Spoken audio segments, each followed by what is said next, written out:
Hello,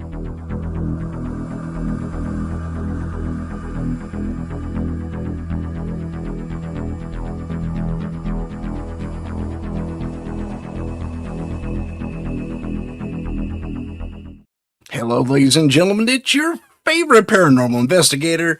My name's Tim Sedano. This is Paranormal Insight, and on today's show, we have the one, the only, Vinnie, the Funkmaster, Vineyard. Here he is. Oh, I hit the wrong button, Vinnie. Stand by. Here we go. Oh, man, I'll know how. Here he is. Welcome to the show, Vinnie. Hey, baby, how you doing? I'm doing good, man. Doing good. Thanks for having me on. I'm looking forward to this. This will be a blast. I've heard you had a hell of a show. So. Oh, thanks, man. I appreciate that. Yeah, every time I have one of Kat's guests, friends on here, it's always a blast. So we're not friends. She's just really attracted to me. Oh, gotcha. Okay. Yeah. And vice versa. Special thanks to Kat Ward from Paranormal Heart for getting us together. Thank you, Kat. Let's say hi to some of the folks in the chat, and that's Heidi. Heidi, welcome to the chat. Appreciate it. Heidi. And so if you want to incorporate the chat here, you can do it by hitting comments, and you'll be able to see people talking to you. I see them. And let's start off with the first question.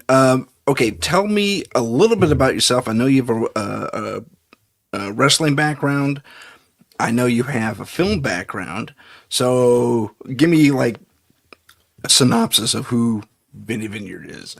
Well, I'm a ex-bass player, backslidden preacher, bad father, worse husband, actor, filmmaker, comedian, radio show host, and a ghost hunter, and a TV host.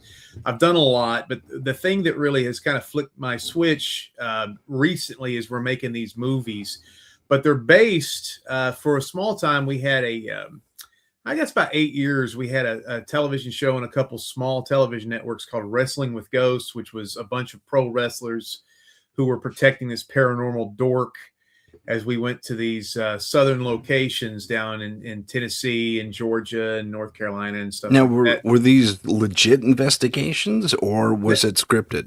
It was legit. The thing that I think was one of our problems is people thought, oh, these are wrestlers, so this was going to be put-ons. And the thing was, everything we did was legitimate. Now, of course, if we said, look at this weird thing, it may not have been paranormal. It could have been a camera glitch or whatever. Right. We never did anything intentional. In fact, one of the guys did, and we got rid of him because for some reason, we had a really, I don't know what it was. We believe in energy when it comes to paranormal stuff. So we back then in about 2016, we won Destination America. If anybody remembers that network. Oh, of course. Yeah. We won the Parasearch competition for a new paranormal team that was going to get their own show. And then right around at that time, of the you're just bleeping out my cuss words. No, it's a hard time. My phone is being a doofus. Okay, go ahead. But around that time, all televisions started to change. And so right when we were kind of coming up and getting hip and we had a lot of, we did have a lot of followers through social media and stuff. The rug got pulled out from Destination America, and a lot of things changed with cable television because the money went away. So we did it independently, and we got it sold to some smaller stations. But yeah, these were legit. And there was something about, we really believed in energy, and we used to call it the charge, but I don't know. I don't like that anymore. We just call it, we got together, and this is kind of ubiquitous now, but back then this was new because everything on TV was like, oh, someone's dead. And everybody would ask like, how did you die? And we were like, screw that, man. If these were real people or whatever, right. Our philosophy was we were going to mess with the dudes. We were going to flirt with the girls, and we're going to tease the kids. And what happened was some really unreal evidence over the course of this series, which we still go out about once or twice a year to do an episode, but we've taken our foot off the gas. But we captured some of the crazy stuff. And I say to people all the time, I can't believe a lot of our stuff. I can't believe we're not famous, not because of who we are, but because of what we've captured with how we would go about it, because we got some really unique evidence. Because I'll be on paranormal shows and people be like, I had a box of Cheerios.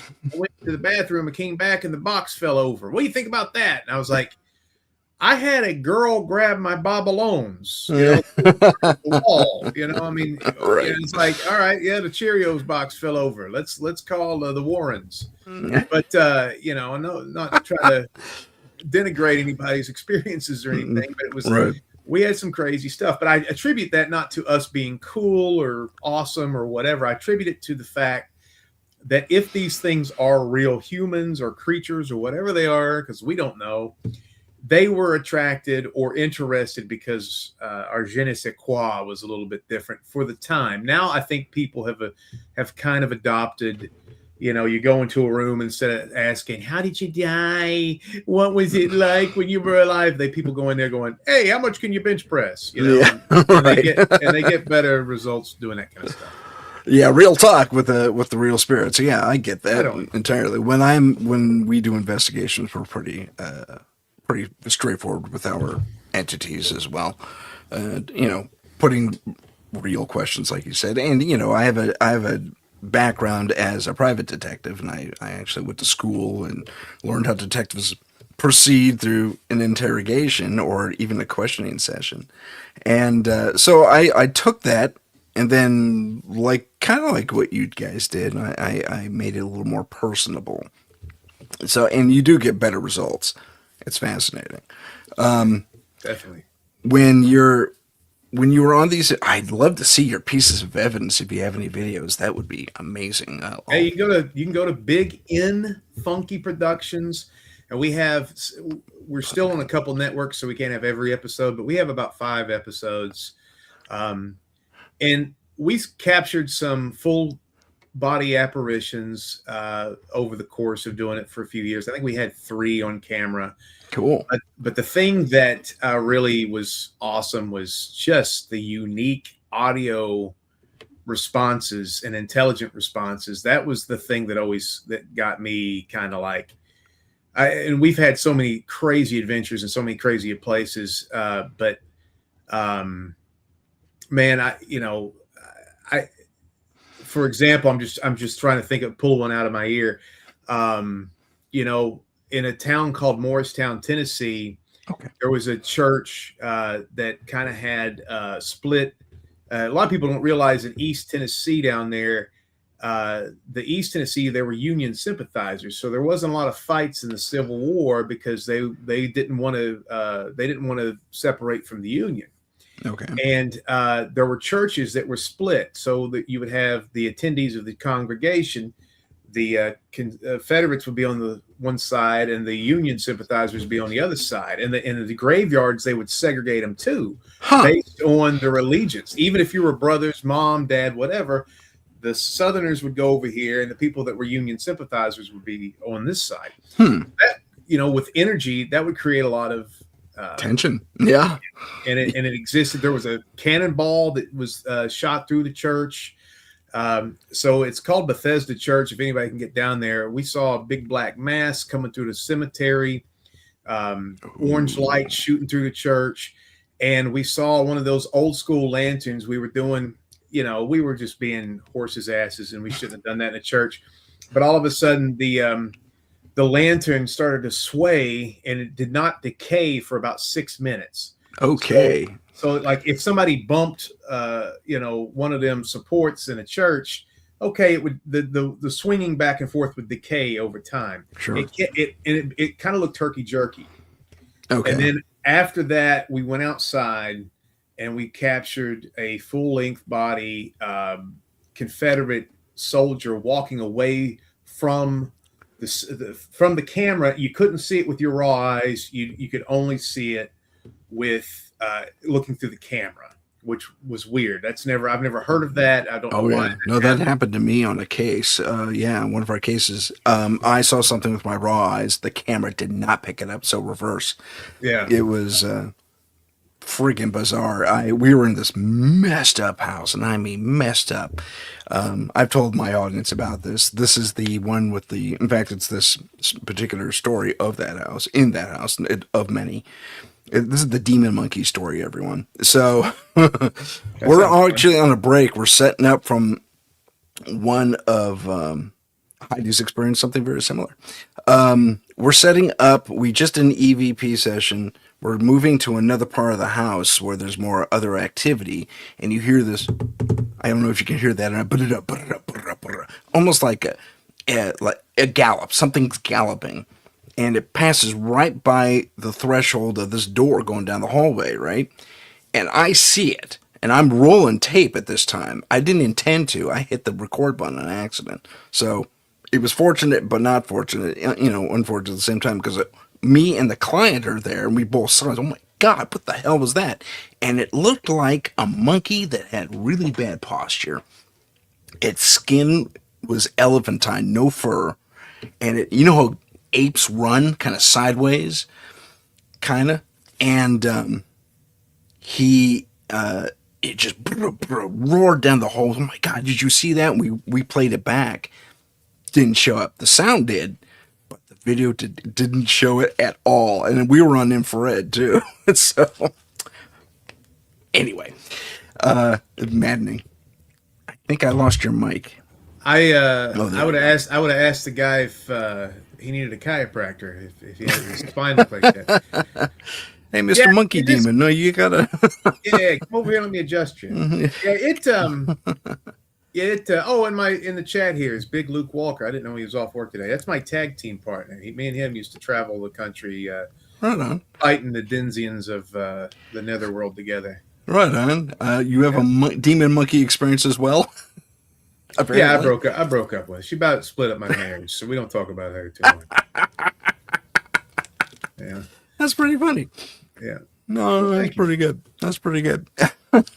So the thing that we're kind of hip on now is we're Luke and I and our friends, Travis Graves, who's a wrestler named El Gordo Gringo, Candy Thompson, who's a badass vocalist, a lot of entertainers with our group, Big and Funky Productions. We're making 7 movies, horror comedies, full-length feature films about the Great Smoky Mountains, the legends and the lore.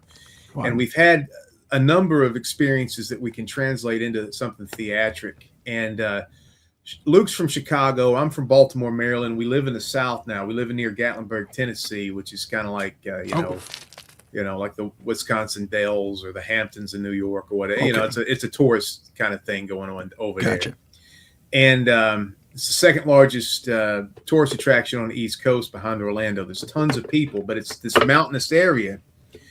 And it's the Appalachians. And it's really like the last frontier in America, because like when he and I started wanting to make these movies, we were like, they've done New York, they've done Chicago, they've done Texas, they've done California. People are still afraid of Appalachia. People are still freaked out by the things down here. And there should be. There's a lot of weird stuff in these mountains. There's a lot of funk. And for sure. In East Tennessee, going into the mountains, it's like it's very advanced, oddly enough. There's a lot of technology. There's a lot of tourist towns. Mm-hmm. There's highfalutin internet. There's technology that exists here that doesn't exist in a lot of places. Tons of traffic, tons of tourists. But as soon as you crest over the mountain and start going into western North Carolina, on the other side of the mountains, that's like going back in time 75 years. It's like the water over there started talking funky to each other, and the rain tastes different now. I mean, it's just it feels the air is different, the vibe is different. Okay. And there's a lot of weird spirits on the east side too, but on the west side of North Carolina. We have that's incredible. I find that very interesting, and I've experienced that myself. We have a town out here called Ben Lomond. It's chiefly known, like famous for Bigfoot sightings. But if you go into it's just like the town just stopped in time. Yeah. It has a few modern conveniences here and there, but basically it's an old logging town that has a really weird past.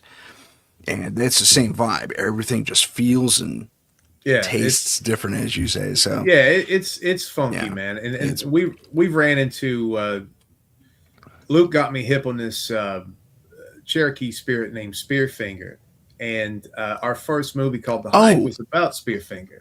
Okay, yeah. And Who are those guys? Oh gosh, the Monster Hunters. They're out of Virginia, I think. yeah, we went there first with our show, and then they went down. What was crazy? Okay. We were hip on that, and it's a thing that nobody talks about. Oops. And even the Keep Cherokee don't want to really talk about it. We went over there and tried to talk to them, and they were kind of like standoffish because we kind of thought it was going to be like a boogeyman story. Yeah. Like, oh yeah, Spearfinger, but it's kind of tied to the religion. It's kind of how they kind of explain some things, and even though it may not be true, it may be true. I don't know. I don't think it's true, but it may be true. They're guarded about it. But we went over there and did an investigation looking for Spearfinger because there was a lot of deaths by tree fallings and impalements and rock slides, and there was like 20-something deaths in about a 16-month period in the Great Smoky Mountains. And that was the MO of Spearfinger. Spearfinger is a rock golem that shapeshifter. She can look like your grandma. She can look like a child. She can look like this girl you want to bang. Does she call out? Is she the one that calls out? Yes, and that happened on our investigation too. Okay. So she can look like a girl you want to do, and the whole point is she wants to get you off the trail and stab you with her long obsidian finger and eat your liver because she's a freak. The girl's a super freak. Rick James wrote about her. But we went down to this town called Bryson City, great little town, and there's a road there called the Road to Nowhere. If you haven't seen it, you need to go. It's really a cool. I'll check it out. That sounds cool good. place. And we went down there to check her out about 2 a.m, and the locals said if you see orange lights, that spirit's trying to warn you that Spearfinger's around. Well, this place is remote. I'm not saying, hey, it's out in the middle of nowhere, like 5 miles away. There's a downtown. It's not like that. It's Western North Carolina. So we're miles and miles and miles away, and we're on the trail, Norton Creek Trail, and we see all these orange lights, and we capture them on camera. And we're like, yeah, I mean, they're like zipping around. And when we walk down this trail, we hear nothing but screams, yells, taunts, and it's conflated with the sound of water. So you're kind of like, am I listening to water? Oh. Or is it people? Yeah. Or spirits? And it's confusing because you're Yeah. like, man, it sounds like water. We keep walking, and on camera we capture a rock flying by my daughter's head, and it smacks against a tree. Okay. The rock. Luke is an amateur gemologist. He says the rock is not indigenous to that area. It almost killed my daughter. It came in there like freaking Nolan Ryan threw it. And okay. And we're sitting there looking at it, and then behind us we hear Luke, who's in the chat right now, him say, "Hey guys," and Luke was standing 20 feet in front of me, and I was in the back. Right. And Spearfinger is known as a mimic. Yeah. So heard of that. Yeah, so we walk all the way down. We get to a beaver dam. We start walking across the beaver dam, across the thing. It's 2 a.m. We're like, if we fall in here, this is going to be wet, sucky. Let's just call it a night. We start to turn around. At that point, all these monarch butterflies land on my daughter's legs in the middle of the night. They're not nocturnal. Yeah. No. If I was intelligent, there's a word for things that aren't nocturnal, like, so you don't have to say a double negative, but whatever they are. Yeah, they fly and they land on their legs, and we're sitting there. And people who are wise with druid stuff, witch stuff, native stuff, they are like, oh, that means this, and it's like a cleansing thing, is what they said. It's a protective thing, yeah. As soon as we turned around to walk back, we didn't hear one voice, one scream, one shout from the water, and it felt like the tension was cut with a knife. Whatever we did, we were let go, or we were let off the hook. And when we walked back, there wasn't Spearfinger, there wasn't the boogeyman, there wasn't, Okay.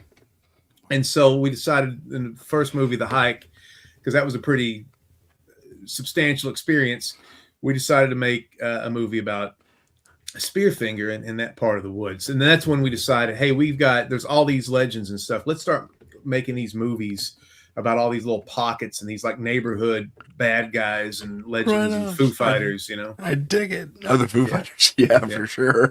Yeah, that's another one.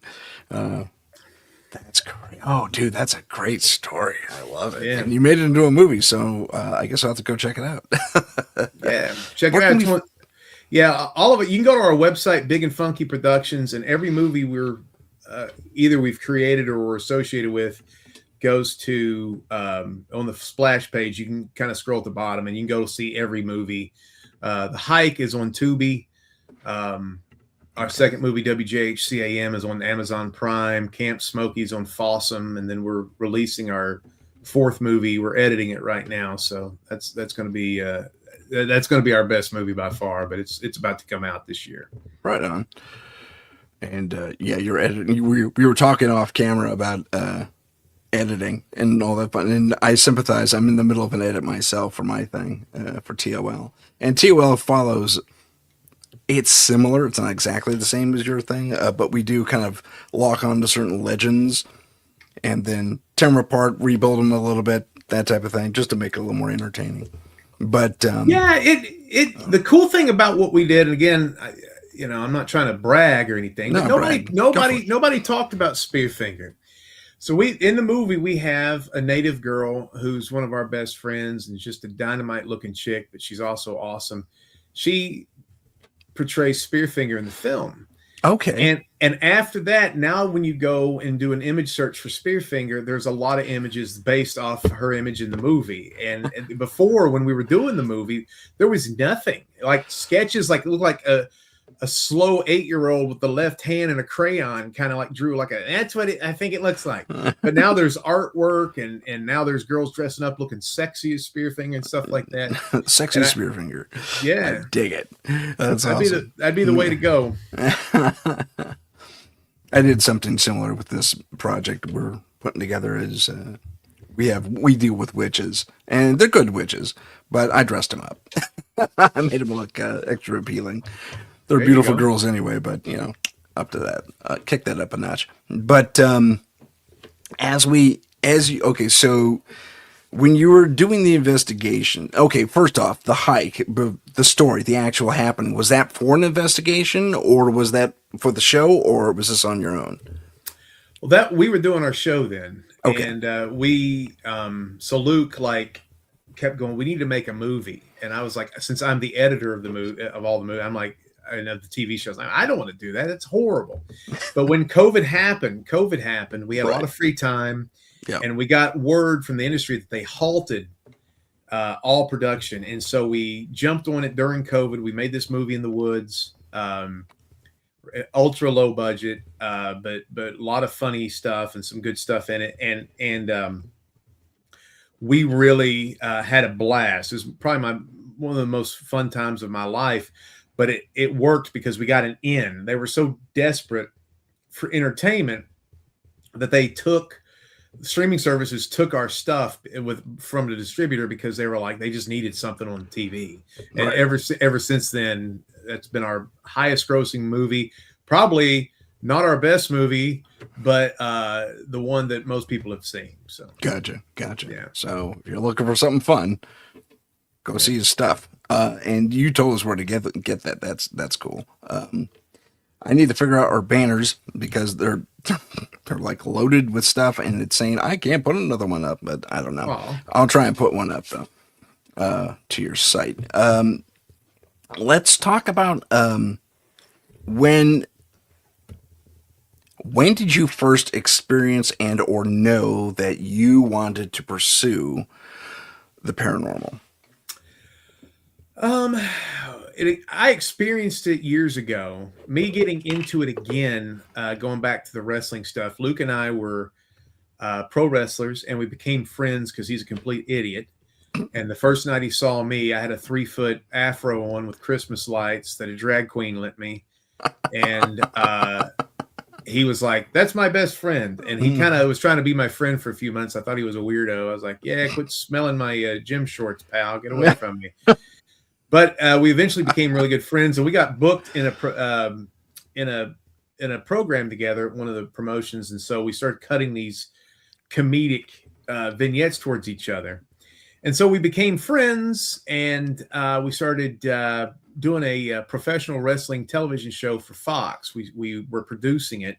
Nice. And after 6 months together, we got fired. And that situation pissed off a lot of people locally. Yeah. Because everybody's kind of butthurt about, stuff. And me and Luke couldn't get anything. We had a podcast at the time that had 26,000 listeners regularly.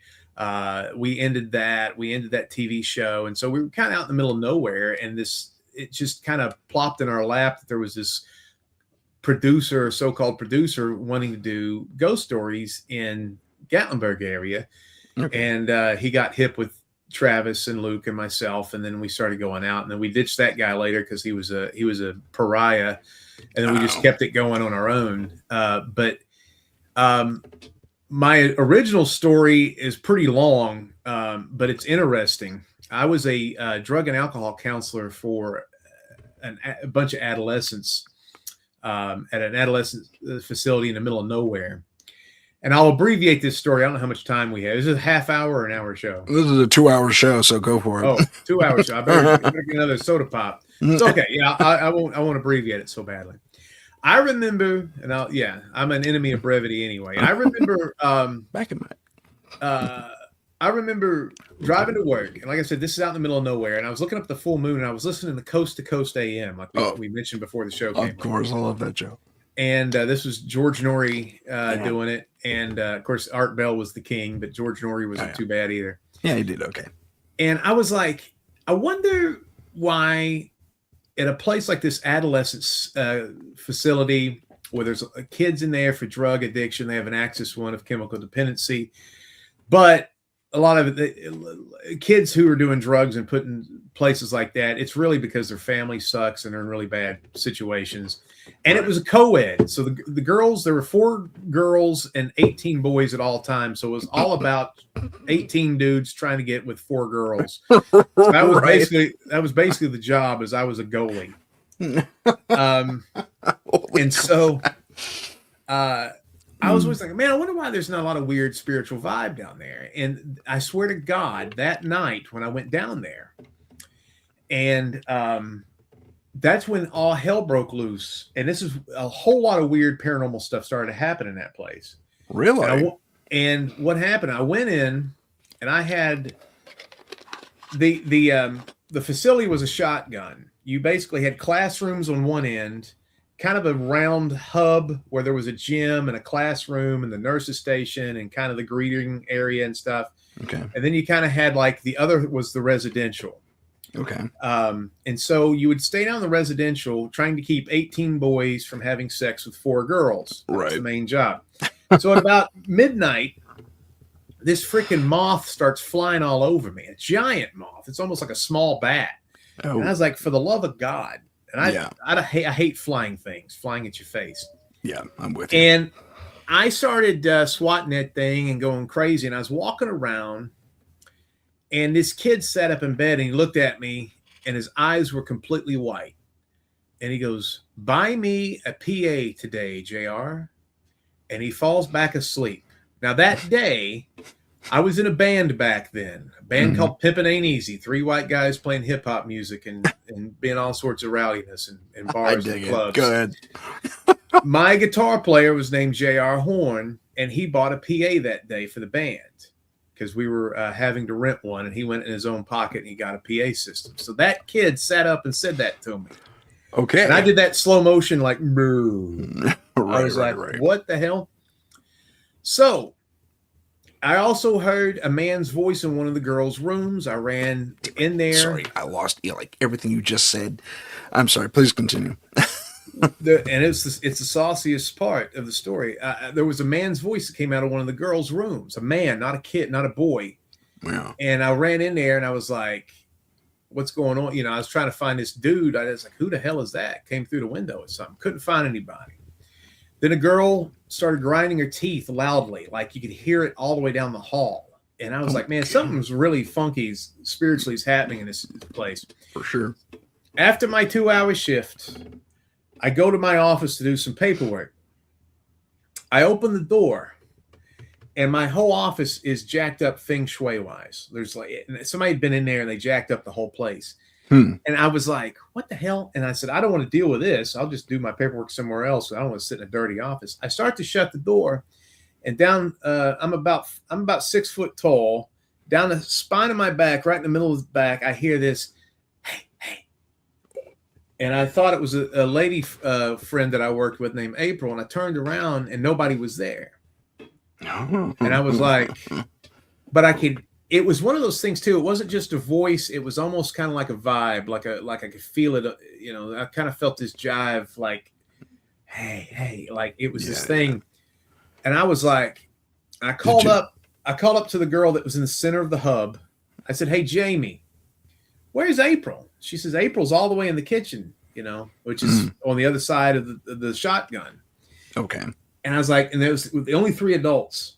And I said, you won't believe this, but I just heard right down the small behind my back, I heard this little voice go, hey, hey.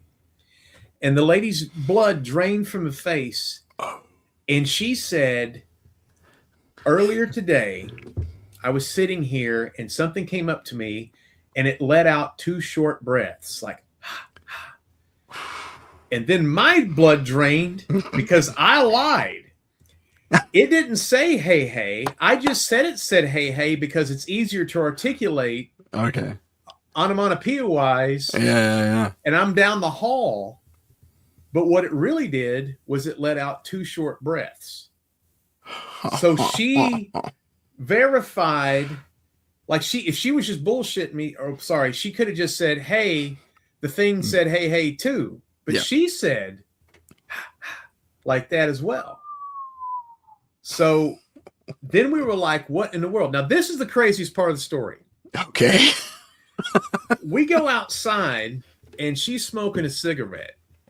And I'm like, man, this is some funky stuff happening tonight. Right.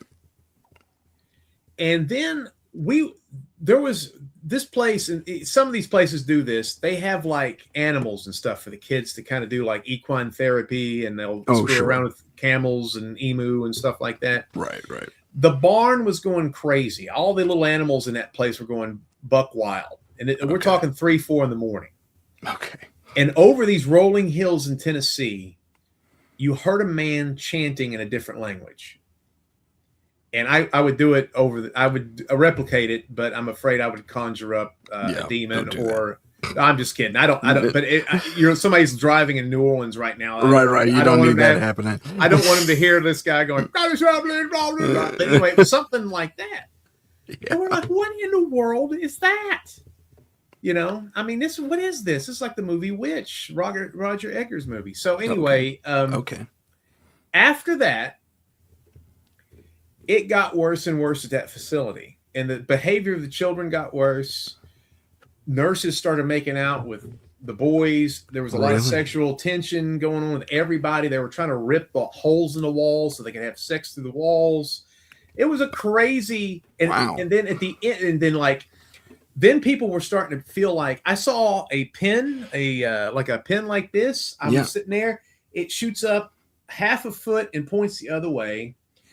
People, we used to have PRNs. Like if a staff member called in sick, they would hire a PRN. They would come in, go to the bathroom, throw the keys at us, and I'm leaving this place, and take off at the middle of the night. And we're like, what did you see? And they're like, screw you. I'm never coming back here. And we're like, what? We would hear bangs on the wall. There's nobody. We would hear hey, hey's breath. Then people started seeing hey, hey. Then they would see a bigger thing that comes with it, like a darker entity. Okay. People were like there was stuff being knocked over. People were feeling intoxicated. They felt like things were impressing them, and they saw smoke shooting out a register of the vent and going into another one. And so at that point, and I don't know, this is 2026, but I'm a Christian. I don't know, a lot of people don't like saying that these days, even though I'm not too hip on a lot of stuff going on in God's name right now.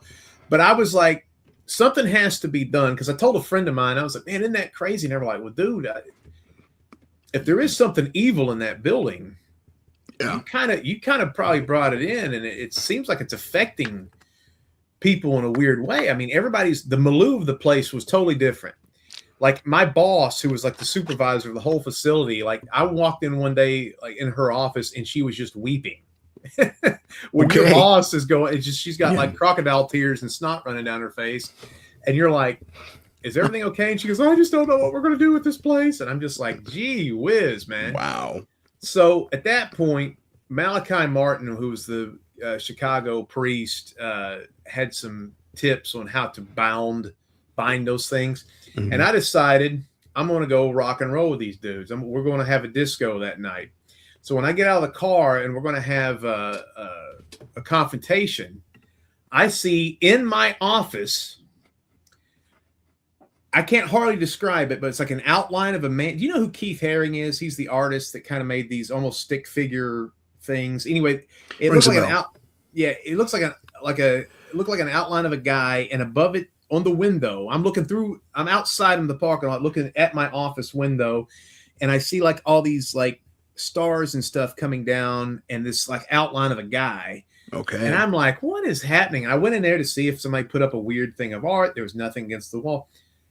I kind of did the thing with the, hey, we're going to stop this, and you can't be in here anymore. And after that, things, I'm not going to say completely stopped, but the weird funk got cut out. Everybody kind of, the staff quit making out with the children, and the children quit trying to, all the evil, weird stuff stopped.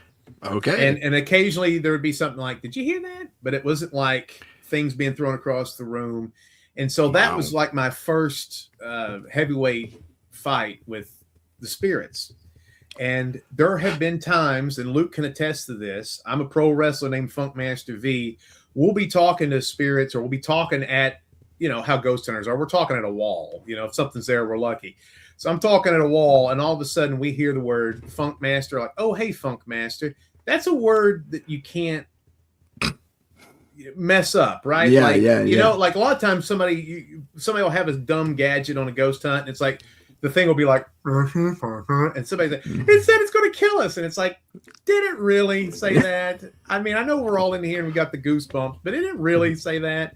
But when something goes, hey, Funkmaster, or it's the old preacher, or I know him, I know his daughter, and they would name my daughter. Oh, okay. Damn. And and stuff like that. And Luke can attest, if he's still in here, he can attest that stuff's happened. So it's kind of like, because of that day, I've kind of, those things don't like me too much anymore for some reason. That's good. Rather have not like it than like you, I don't want to go to their parties. Exactly right. Exactly right. The Atari Network just joined us. I don't know if that's someone in your group or not, but I know that guy. I have a podcast with that knucklehead. He's from Toledo. He's got a job down at the poop factory, and he's probably got off a 16-hour shift. Okay, good time. Go take a shower. Gotcha. You know Toledo. Everybody works at the poop factory in Toledo. Oh, okay. I see what you're saying. Driller Joe also joined us. Welcome, Driller. And he says he was a little late to the thing. Yeah. But that's okay. You missed quite a bit, but fortunately it's being recorded and you can listen to it again. That's right. It'll be better the second time. It's kind of like spaghetti the next day. And I encourage we have a lot of viewers, and I want to say welcome to our viewers. So we have a lot of them compared to usual. So thanks for bringing the traffic, man. That's awesome. Man, they believe in the funk. That's Baltimore bad, baby. Represent.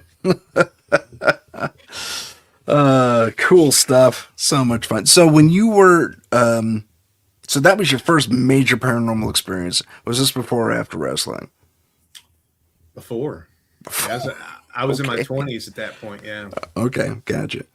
I'm old as damn it now, but back then I was a hot young little thing. Yeah, it happens. I hear you. Yeah, all my hair went away.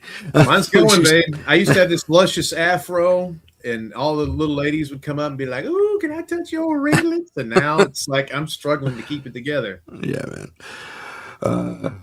Feel your pain. Yeah. So you have this experience, and then you go into pro wrestling, and then from pro wrestling you go into TV shows dealing with the paranormal. Did I get that correct? Yeah. So far so good. Okay, Then from that point forward, you go into filmmaking, and that's kind of where I want to really kind of. Funk also has another Spearfinger experience in Proctor, North Carolina last year. Oh, Luke's throwing you under the bus to tell more stories.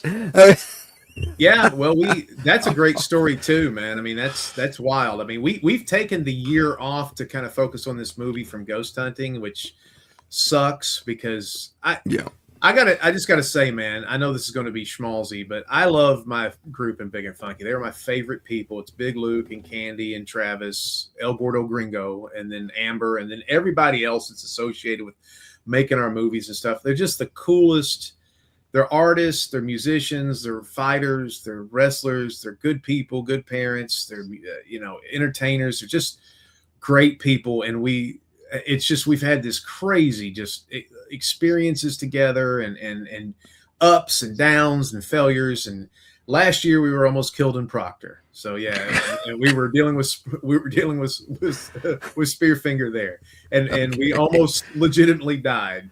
But we got to steal a kid's pizza at the end of it, and then everything was okay.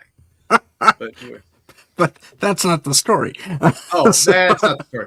Well, if we want to talk about that, my brother is a lot different than I am. He's a hiker, and one of the best stories I've ever heard was about him almost getting killed by bears right where Spearfinger lives. And it's a great story, and there's a paranormal element too, because every night somebody was trying to warn him in his tent to get out. And what my brother didn't realize is that they were baiting for bear. Now, I don't know who knows what that means, but apparently they were putting tuna cans on strings and hanging them from trees. And my brother's a dumbass. He doesn't know. And so, but they just smell like fish around here. Yeah. They were trying to get bear, and my brother ran into about 3 different bears and lived to tell the tale. And one of them grabbed his shoes, and he had to chase the bear through the woods to get his shoes. Anyway, and there's video of this. So, oh my God, there's video evidence. Yeah. So anyway, we conflated part of that story for our first movie. But getting to what Luke's talking about, my brother walked through this town called Proctor. Now, Proctor, North Carolina, is the most remote city on the eastern seaboard. Okay. Out where you are, there's tons of remote cities. But out where we are, to be this isolated is pretty unique because there's always a town somewhere close to whatever. Okay. But Proctor doesn't have a road to it anymore. It doesn't have a train trestle. You have to hike 20 miles on a trail to it, or you charter a boat, and then you have to hike about a mile. Now, it's a ghost town. It's not operational anymore. They flooded it. But they flooded it? Yeah, they flooded it. They flooded it to build a dam. Okay. Gotcha. Okay. That annoyed a lot of spirits and people, and it's inconvenienced a lot of stuff. So we decided to go to Proctor to check it out and to do a ghost hunt to see if Spearfinger was there and see whatever was there. We've heard there's little people in that particular area, live like Puckwudgie. You're not too far from that area. Yeah, like that kind of stuff. There's always rumors of like hidden civilizations and things like that, and it's part of the And so we're like, well, let's go out there and have a knife fight with the paranormal. And now here's the thing: Luke's from Chicago. Yeah. I'm from Baltimore. My wife's from Atlanta. Candy's a beach bum. Travis is from Florida. Amber is from all over the place. She's lived in Germany and all over the place. None of us are these outdoorsy types. Okay.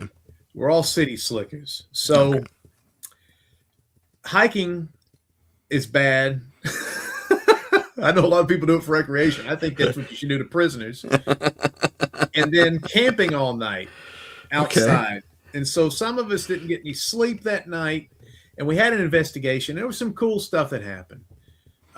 Probably what he's talking about is we found, so it's a city that's been decimated by water, and there are ruins up in the hills. And we found some strange, remnants of what we think are like quarters where the workers, because it was a logging community, it's like where the loggers, and so we saw all these wire bed frames and some chimneys and remnants of that kind of stuff. But we walked up off the trail and we're like checking it out. What's going on up here? What is all this stuff? And the problem was the sun was setting. The other problem is we're all city slickers. The other problem is the light dissipated and none of us brought really our good flashlights. So we were like, holy crap, we are off the trail and it's getting dark. And while we're sitting there, before we realize this, we're doing like a segment for for Wrestling with Ghosts, our TV show. And I hear Luke's voice go, "Hey, Vinnie." And I look and I'm like, "Hey, where are you?" And we kind of stop. And that's when when we're out of the production moment, we're kind of like, it's getting dark. We need to get out of here. And I had Luke's son with me and he's, a kid. And I was like, oh my God, I'm going to kill Luke's son up here if we can't get out of here. So the good thing is I have lived in Tennessee a long time. And I do know you always walk towards water first thing and you walk downhill. So we were able to get off the hill like a bunch of stupid Yankees. And we got on the trail. And when we reconvened with Luke, he was far away with the other girls in the group. I don't know what he was doing. My wife was in that group. Luke, we need to talk about what you were doing. But we were talking, and I was like, hey, man, what did you want? And he said, what are you talking about? I was like, you just yelled, hey, Vinnie. He goes, I haven't yelled, hey, Vinnie. And he's like rubbing his feet, and he looks perturbed at something. And I'm like, huh.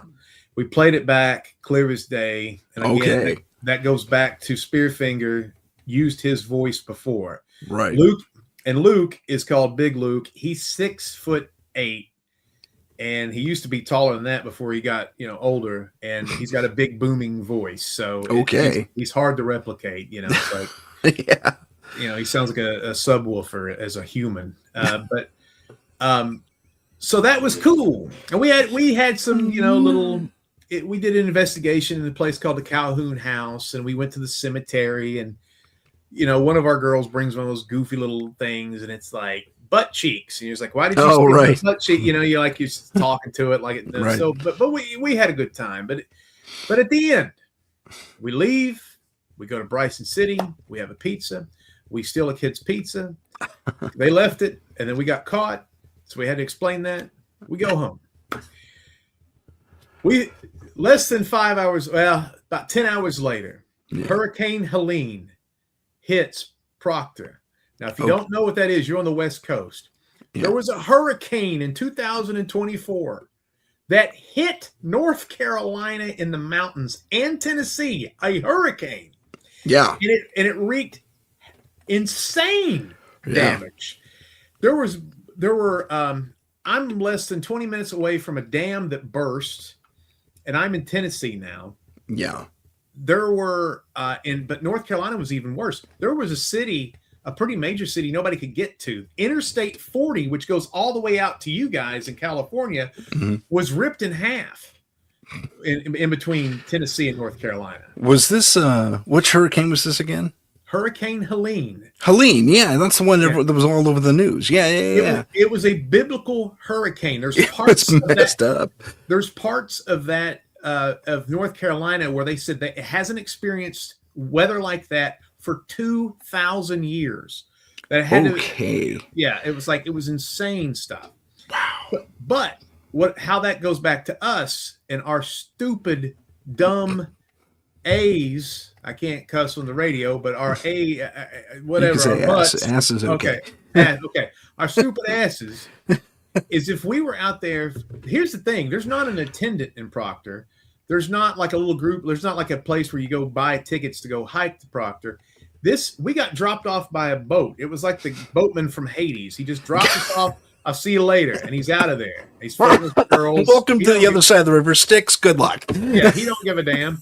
So we're out there, and it's like in a couple of we're getting up there in age. Some of us are in our 50s. We got a couple people that are probably over 200 pounds in a group. Yeah. We're not the hiking group. And so we're like, but the water level of, I think it was Lake Fontana. They said that raised 23 feet. Oh my God. Dude. That would have drowned us. There is a building, a one-story building that we might have been able to sit on, but nobody was coming to get us. There's no trucks, there's no helicopters, but we missed that by hours. And crazy. The reason is I had another television production for I do a show called Weird Roads, and we had to be in Kentucky the next day, so that's why I backed it up a day. And if it wasn't for that guy, the producer from Detroit flew down to do this TV show. If I didn't do that, Big and Funky might just be big or funky, but not both. I mean, we don't know what Gotcha. Wow. That's incredible. That is incredible. Yeah. Just amazing. A big shout out to Sherry, who joined us. Welcome. I know you're late, and I'm glad. I hope all the animals are enjoying the show too. She works at an animal shelter. Nice. So, hey, Sherry. And okay, so Luke, thanks for teeing that one up. That was fantastic. Yeah, they were all like, when are we going back? You know, everybody was complaining about sleeping on rocks and stuff. And then they're like, the other thing is, too, is there probably was a bear in the camp that night as well. And that's another part of the story, too. But we thought it was Luke's son, Mikey, is snoring. But later investigation, it probably was a bear. But we don't know. Well, you're here. Yeah, we made it. You made it out. How did you make it out? I guess you had something arranged. Yeah. Oh, yeah. They come back and get you. Yeah. Okay, that's good. Yeah, that's good. It was flight. I mean, I don't know how that would work. I don't know if they would have been heroes or what, or if somebody was trying to come look for us. But that's the crazy thing, man. That's the crazy thing. Wow. It's really remote, really remote. I get freaked out. A lot of people get freaked out when they go downtown. I'm from Baltimore. I love Baltimore. I don't think there's a problem. There's areas you definitely don't want to go into after a certain time. Yeah. But I feel the same way in the country. When I'm out in a remote area and there's not like a gas station or a place to get a cheeseburger within 2 minutes, I'm starting to go, what are we doing here? Why am I even here? Yeah. Where are we? How do I get here? How do I get back? Yeah. I hear you, man. There were plans to do a Bigfoot investigation up in Ben Lomond, this town I told you about, earlier this year or earlier last year.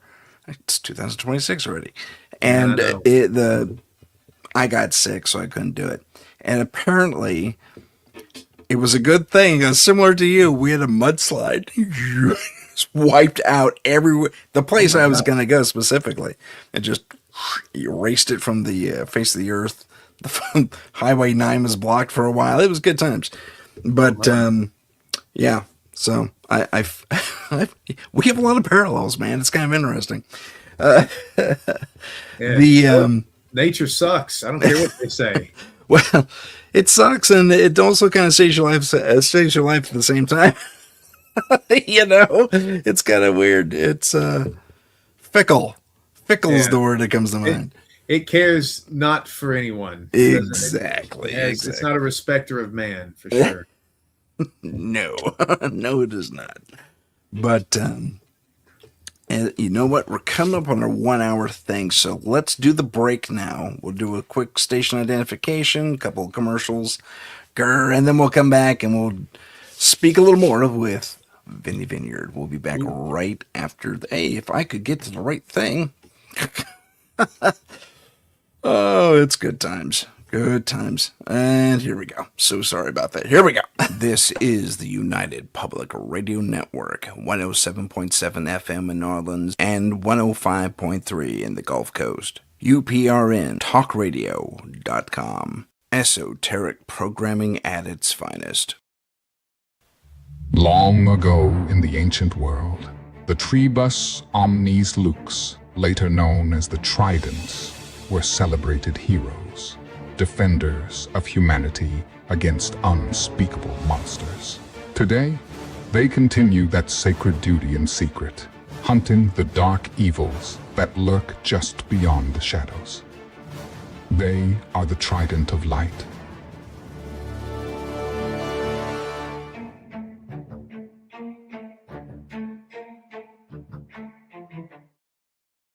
Follow us on Instagram at paranormal.insight. Stay informed on upcoming shows, ask questions, and see what chilling paranormal stories we're following. Don't forget to follow us on YouTube at paranormal_insight. Click the live tab to see our latest videos. And welcome back, ladies and gentlemen. We're here with Vinnie, Funkmaster V, Vineyard, and we're talking about our paranormal experiences. Atari made an interesting comment. Oh, fancy. I don't know what that refers to. No, you probably have commercials. I mean, our podcast, we're not up to that yet. He's got okay. Sponsors now. I don't know what he's talking about. Okay. I didn't know what that meant. He's from Toledo. He's all talking about Jamie Farr and that show MASH and Peanuts. I don't know what he's talking about. I forgot about Klinger, man. That's awesome. Pride of Toledo. I just can't. I can't imagine an entire city, and Toledo's a pretty good sized town. The entire city is personality is based on a minor character of a show from 50 years ago. But I got you. My grandmother's from Ohio, actually. She's a little town. Starts with an L, I think. We've done quite a few up there. We did a hey, how you doing there? I got the Fembots here. I'm on the mothership. I got a lot of funk inspired robots that hand me drinks and give me kisses. Good times. Yeah. But we did an investigation up there in Bowling Green near Toledo at a place called Valmer's Park, which was an amusement park. So we got to investigate a dilapidated, falling apart amusement park, which was a really cool experience. That was a lot of fun too. Right on. Oh, he explained himself. I'll put it up in the comments. Yeah, I know him. I know where we're becoming symbiotic. Me and him, he's a good guy. Right on. A couple of my favorite people in the chat. Right on. Immediately he impressed. He says, "Okay, it's okay." He's from Toledo, man. They come out. You know, they have one chair in Toledo, and if you miss your turn to sit on the chair, too bad. You're done. So, what is the Grave Island? The thing you were just telling me about? Well, Luke's telling you this, Jive, because that's probably the most badass thing he's ever done.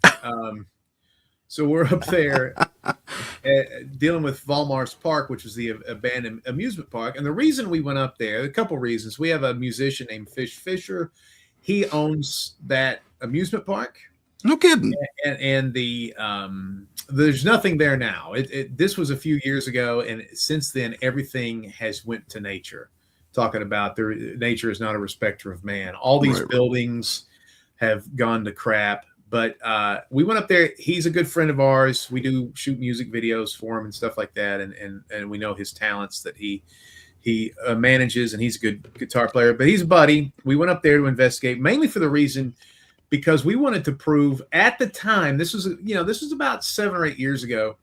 At the time, everything was very macabre with paranormal investigation. And for television, they always wanted to make it like demons and boogeymen. Oh, sure. And and it's like, dude, it's just, listen, it's grandma died, or it's an angel, or it's energy, or it's a time traveler, or it's a creature we don't even know, or it's something we can't perceive. It's not evil incarnate everywhere you go. There could be some nasty stuff, but a lot of times, it's great grandpa looking for a Diet Coke in the fridge or something. I mean, it's not the end of the world.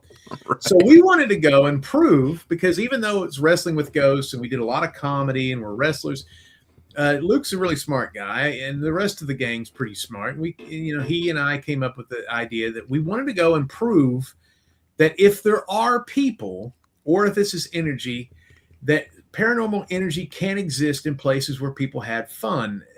And people may go back to a place they loved or had the best times of their life to live in the afterlife, or if they can't find the light, or if it's residual energy, the residual energy of something very positive that happened, Yeah. And so we wanted to go back to that location and see, and we had a good time, and we captured some really cool stuff. And he's 7 feet tall, like I said, and he wears Crocs. He stepped on about 6 rusty nails because he's a moron.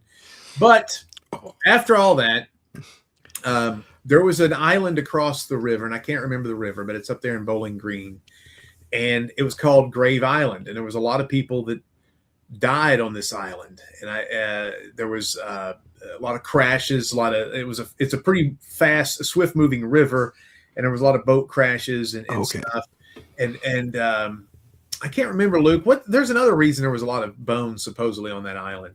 And I said, I bet you $20 you can't go find a bone on that island. And he gets in and in a kayak, and he goes across the water. And for a little while, I'm like, I hope my friend doesn't drown, because I'm not a good swimmer. And he's 7 feet tall. I don't know how you. Okay, it was a body dump. I knew there was something. This was a body dump for 1812. The 1812. Wow. Yeah. So it was a terrible year. Wow. Good year for port, but a bad year for war. But anyway, he goes across in a kayak with his cyst showing that men get on their asses sometimes. And he goes over there and he's fooling around for like 2 or 3 seconds, and he finds a clavicle and brings it back in his teeth like a warrior, like Platoon. But yeah, took a couple sawbucks off of me, but yeah, that was pretty. Me and Travis were so excited when he went there and made it back, because he's a big tough guy, but he's also clumsy as hell too. And we were just like, man, I hope he doesn't take a dip in the river up there and drown. Yeah. Me and Travis weren't going to be able to save him. Yeah, I hear you. You said clavicle, and you totally reminded me of a case we had where we were doing a Bigfoot hunt in a pretty well-known space, actually, populated space too. It's called Sanborn Park out here.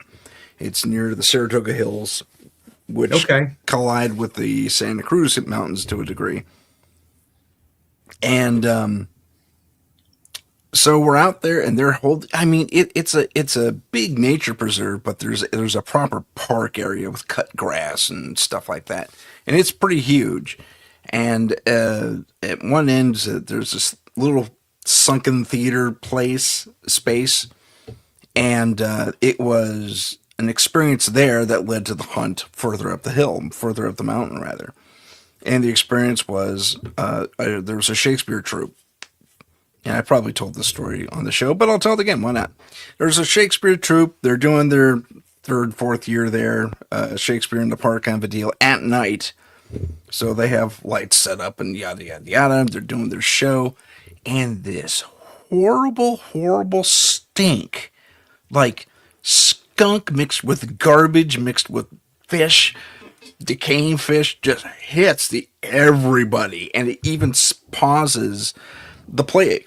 It's like, no one can breathe. It's pungent. It's overwhelming. Well, have you ever smelled the togas and cloaks from the actors that do Shakespeare in the Park? Yeah, you're not far off, but this was worse. I know, because I was in that audience. Well, so we're all trying to get used to it. The actors play on much to their credit, and it finally abates a little bit. But a few of the patrons in the audience are going, God, do you know that thing about Bigfoot smelling really bad? So it starts a little trickle through the audience, and then they kind of forget about it because the smell eventually goes away. But it prompted, it's like, oh, we should check it out and see if there's any Bigfoot stuff up there. So we go back. I go back with my scary team, and we search the hills. And I find this deer shoulder blade, and it's got predation marks on it from birds and cats, wild cats, and maybe coyotes. But there's also these weird striations on it from what looked to be like human teeth, except they're huge. It's a huge bite, and it's like it was cleaning the bone, like you do with ribs. You kind of clean the bone. Oh yeah, they were doing that with this thing apparently. And I was teaching part time at local college, and we have a animal veterinary, school there.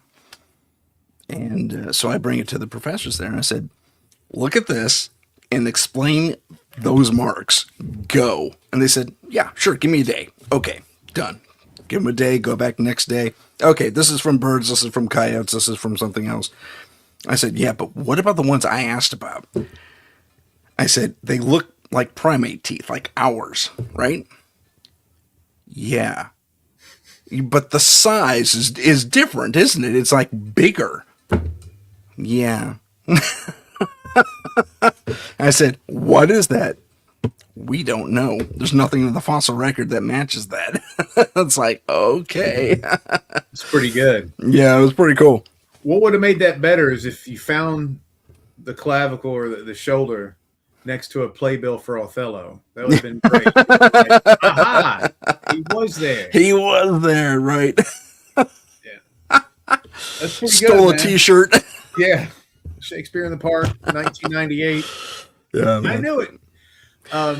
That's pretty wild, man. I was up. I was in Yermo, California, a couple months ago, and then I did a thing for a TV show where I went up the extraterrestrial highway, which everybody's done that. But oh, sure, amazing topography and that, I don't know, getting out there in the desert and stuff. And I know you're not talking about that, but when you're an Easterner, and you go out west, it's just like, oh my God, the desert and everything. And California has everything, the mountains and snow and stuff. It's pretty wild out there. We have it's a pretty eclectic landscape, the state. So you went down the alien highway. That's one thing I haven't done. Pretty cool. I got I got a show on a network called ASY TV, and I got a TV show called Weird Roads with Vineyard. And we did, we do basically the stuff going down highways, Yermo to Vegas. I think it's I-95, I think. Sounds about right. And then I went the extraterrestrial highway, which the black box out there, which the producer of that show, he actually has put up a couple of the black boxes up there because people keep knocking them down. But it was cool because people will drive. And if you don't know what it is, it's on the extraterrestrial highway. If you don't know anything about the desert, I mean, you see for miles and miles. I was in a rented car going 130 miles an hour until the governor kicked on. And dude, it was just a blast to be driving out there going, just like a bat out of hell.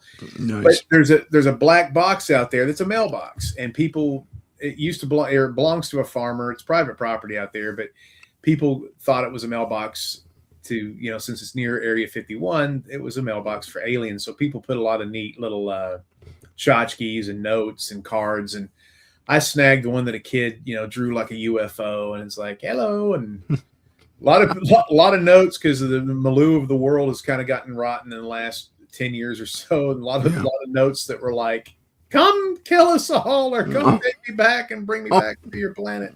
Okay. A lot of stuff like that. But that was really neat. And then we went out to the gate where the Area 51 gate. Did you? Did you go to that little visitor center that's right there? Visitor center? Like it's a quasi visit. It's not really a visitor center. It's so you go up to the gate, if it's the one I'm thinking of, because there is a main entrance out toward that side of things. And if you hit the main entrance, there's 0 guards there.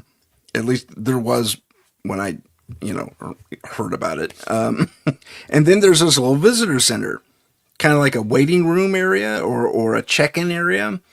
I'm not familiar with that. I know that place is huge. It's gigantic. Groom Lake is huge. I think somebody said the entire blocked off military zone is about the size of Rhode Island. It's a little bigger than that. Yeah, Nellis is huge. Yeah. And so the entrance that we are at is the one that's really close to the Ailey Inn, that little town that's like you're in New Mexico, right? No, Arizona? Nevada. I thought the alien was in New Mexico. Oh. Did I say Area 51? You did. Wait a minute. Yeah, it's Area 51, right? That's the one in Nevada. That's right. Okay. Roswell's New Mexico. Yeah. Okay. I thought that's where the black box was too. New Mexico. No, it's in Nevada. And then Okay, that's my mistake. that's all right. But like you got me thrown there because when I first did it, I was like, I was confused with Roswell and Area 51 because I'm not an alien. I don't think about aliens that much unless my wife's watching one of these disaster movies where they kill us all. But this was like a military gate. There was no waiting room, and like we were trying to get the guy to hit the horn. If you annoy the guard enough, he'll hit the horn so you to back off. But we saw black vehicles, like off in the desert, off road, just sitting there, and it's pretty wild, man. You don't know really. It's creepy when you're out there because you don't know, are you going to run into somebody who's having a bad day or something weird going to happen? And then the roads aren't in great shape anyway. You can hit potholes that'll jack your car up. But it's a trip. Yeah, it's intriguing stuff. I've had a few friends who've done interesting things near Nellis. That's the Air Force base out there. And I was in the Air Force RTC program, so I got a little bit into it, not full on like most folks do, but it's interesting because I still maintain contact with those who are active. And I heard all kinds of stories. Yeah, I bet. We heard a sonic boom while we were out there too. So there were somebody was flying a jet around. So right on. Yeah, that's really cool. I'm looking at Atari's comments here. Yeah. Feels like there should be guards. You'd think so, but apparently he drove up to this friend of mine drove up to this one gate. No one. No one. It's locked, and beyond that's this little /visitor center /check-in space. I don't know, but it's covered. It has an interior and all that fun stuff. There are multiple gates, like the first gate, there's tons. There's like the first gate is just for people like me, who's a jerk that just goes, and you do the TikTok thing where you're looking up at the cell phone and going, I'm here at Area 51, and you're not really, you're just at the gate. Right. And then there's like, if you go past that gate, then you're probably going to run into somebody going, all right, kid, get the hell out of here. Right, exactly.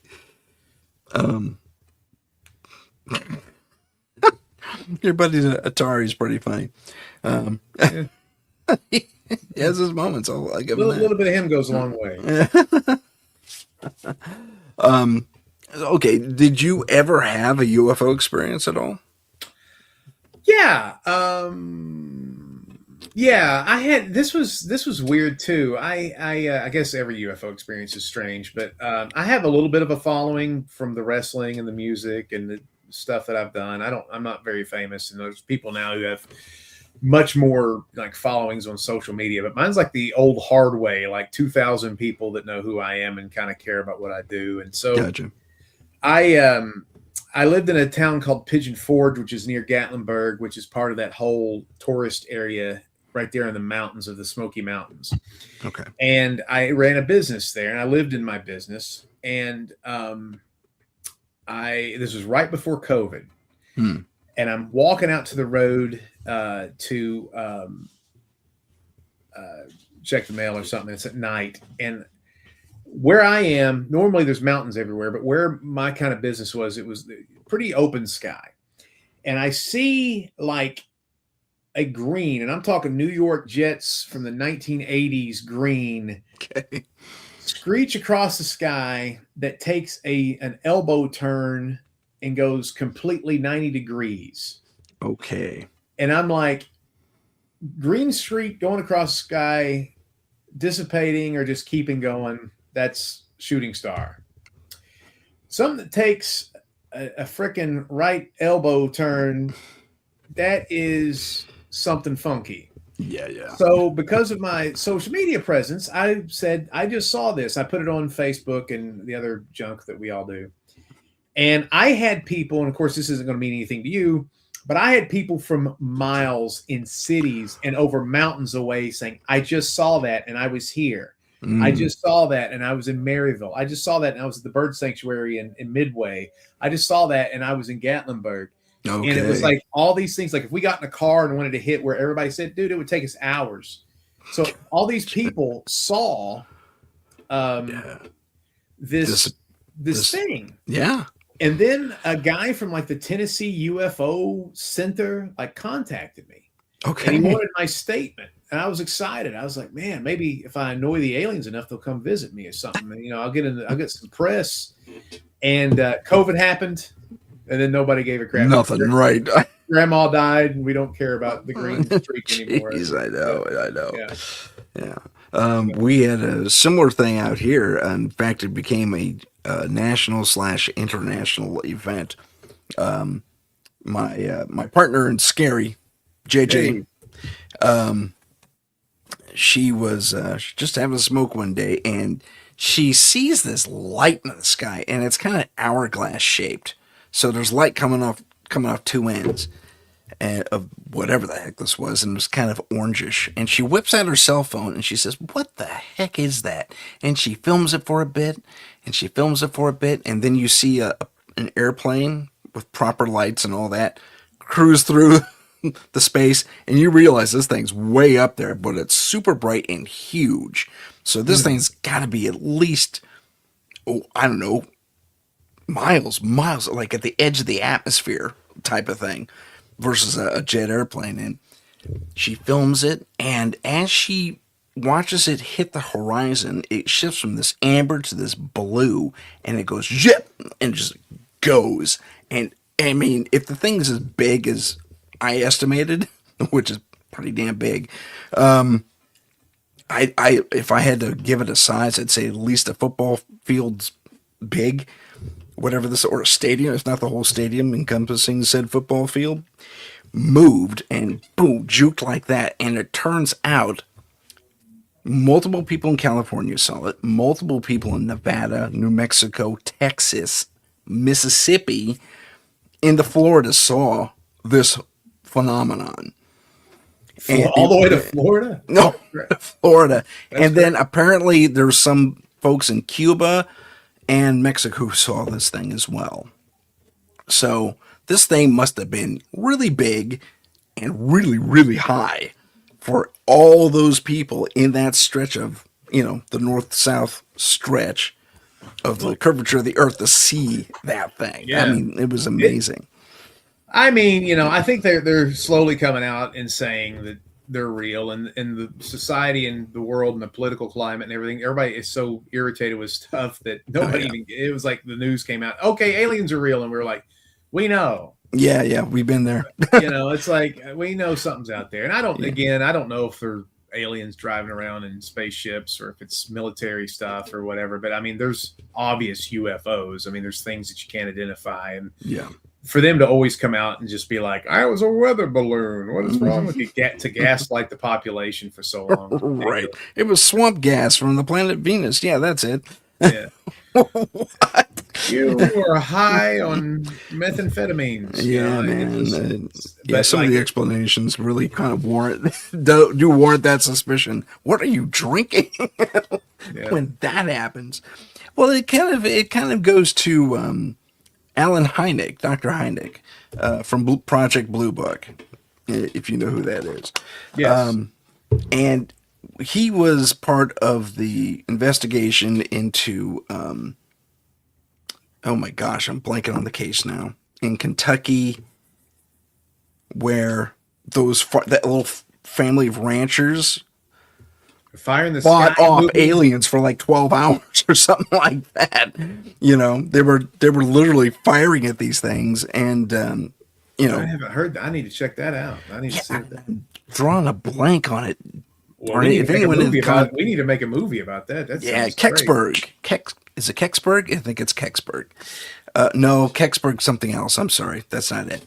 But, oh my goodness. Anyway, if anyone in the chat knows what case that is, it's really famous and I'm blanking on it. But anyway, so he's with Project Blue Book, and his partner, that captain from the Air Force, is there as well. And they kind of debunk it and they say, okay, this isn't what they saw. And then he goes back just after he's fired from Blue Book, or maybe a few years after. And he re-examines the case and he re-interviews everybody. And it's in his book that he wrote where he says, you know what? The more and more I look at this, the more and more I'm convinced they actually had an experience. Because there was just so much that happened. Never mind, there was, all the spent ordnance all littering the floor. These guys were not just having a good old turkey shoot. No, they were defending their property, their little homestead from these terrorizing little frickin', they call it, the gremlin. It's something, the gremlin. Something, oh, I'm drawing a blank. I'm so sorry, everyone. But, I'm terrible at party games. I'm sorry. Yeah, it's, Hopkinsville. That's it. Hopkinsville Gremlins is what they were called. That needs to be the high school mascot. Yeah, it should be. If it isn't already, it totally should be. But these little guys, they call them gremlins because they had these really big ear-looking things, and they were kind of wearing spacesuit type deals. Nothing we've seen here on Earth, but that's crazy. Basically, they wouldn't walk; they kind of float. Like standing up, like float up to these people, and they get a beat on, they shoot them, and they go tumbling right away like they're dead, and they get right back up again, and some said that they laughed. Some of the guys who were taking it, they laughed. It was like, this is fun, let's do it again. I was like, oh my goodness.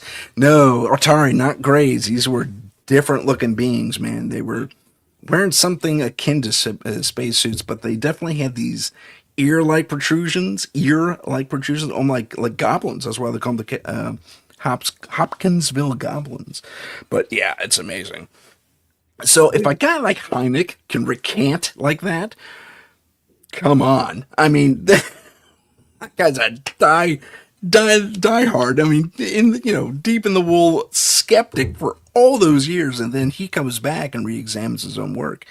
So I think there's things that are interesting. I mean, I should have been a social anthropologist. I think people are interesting, and people typically don't try to humiliate themselves. Exactly. So anybody that comes out, most of the population is too busy. They've got to worry about bills. They got taxes they haven't paid. Their wife may be cheating on them, whatever the case. They're not worried about coming up with that kind of stuff. There's a percentage of people that are mistaken. There's going to be a percentage of people who are liars and treasure hunting storytellers. But for the most part, when you get all these people, it doesn't fit their personality that a lot of them are like pranksters and doing stuff for attention. And so when you get a group of people together that saw something that nobody can explain, right, that's when you have to go, okay, that's where something probably, there's no agenda here. Like I had a ghost show. Well, there's an agenda for me to fake evidence. So you really can't say what I say. You can be entertained by us, but you never really know if we were like, hey, we spent all this money coming out here and nothing happened. Let's invent something. I mean, that could happen. Yeah. It has happened. I mean, oh yeah. Well, that's the one thing that me and Luke, when we were being courted by these ghost shows, we were like, we don't fake evidence. And they're like, well, you're going to have to. And we were like, right. What? And that's when we realized that everything we saw on all these, they've all been compromised. Yes. It's like we spent all of them. We spent 15 grand for you guys to drive out to Arizona, or 50,000 or 100. You're going to come back with something instead of going, nothing happened. Something happened because we paid for it. Yeah, Ghost Hunters had that problem. Like the first year, in fact, they were kind of the template of having to make stuff visible for the audience. Because their first year, nothing. No discoveries. I think I heard something. But other than a couple of EVPs, and who knows if that was legit or not. Yeah. First year was nothing. Then from season 2 on, there was nothing but discoveries. Oh, look at this evidence. Oh, look at that evidence. So that's why I kind of thought they were pretty cool in the beginning, because it wasn't like it was rigged. But yeah, you never know. But anyway, going back, you got to look at people who, if they say they see aliens, you have to collaborate. And there's so many things that have happened where it's like, this old redneck, uneducated dude who doesn't want to be on the news is sitting there going, I saw a man, but he wasn't a man. He don't want to be. I mean, he's not into that. He's not out there trying to be a TikTok superstar or whatever. Exactly. And he's just trying to find the truth, and he feels like something special happened to him and he wants to share it, you know. Atari brought up Stardust Ranch, and we talked about that briefly last week on the other with my last guest. Is that where it's, prostitution's legal in Nevada? Is that what that is? Similar name. So I hear. Oh, so you hear. All right. So I hear. Your brother told you. Exactly right. No, Stardust is interesting. There were these, apparently, the husband and wife who live on this ranch were constantly under some sort of barrage of abductions. Like, they constantly try and abduct the wife. They weren't paying attention to the husband. And so the husband kept waking up in the middle of all this, which I found really kind of suspicious and counter to most abduction stories. And he starts trying to fight him off, and he clips one of them, and when it goes down, and apparently these are grays, like Atari mentioned before, but they go down, and then they be like beamed up, for lack of a better term. But one night he's up late, and apparently he figured out the schedule. And so he actually went and got himself a samurai sword. So he's ready, you know. And sure enough, he locked it down. Yeah.